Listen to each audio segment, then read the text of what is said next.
sampai orang ngomong kieu alhamdulillah geningnya aya hikmahna indit ka pasar teh. Contona deui hiji budak bujangan indit ka lembur barayana tujuana ziarah. Ari pek teh di imah barayana aya mojang tatanggana eta baraya upamana. Ari pek teh duka kumaha mimitina budak ngora tea tangtuna leuwih celakan dina ieu masalah. Da akhirna eta bujangan teh kantung tipung katambang beas ka eta mojang tea.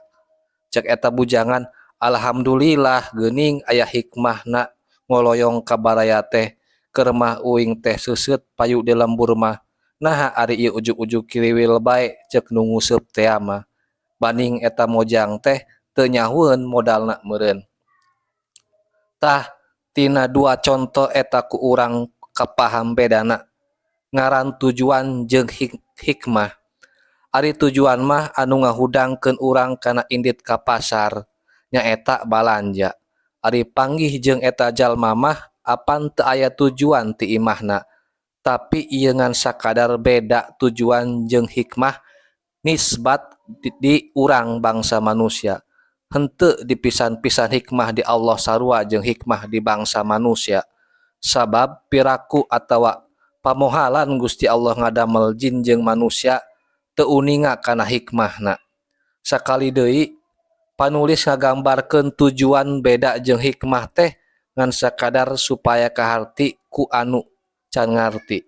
Kasimpulan tina bedana Gusti Allah jeung makhluk dina sifat-sifatna nyaeta contona Gusti Allah Ta'ala persifatan hayat, manusia oge persifatan hayat.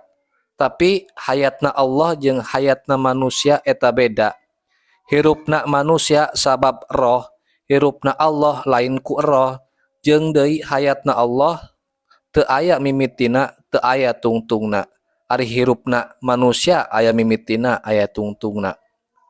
Contona deui Gusti Allah persifatan ilmu.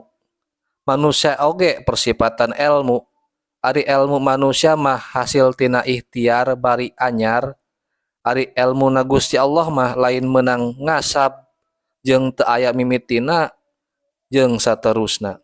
Bari ieu bahasan yen ilmu Allah, hayatna Allah teu aya mimitina, insyaallah bakal dibahas di hareup.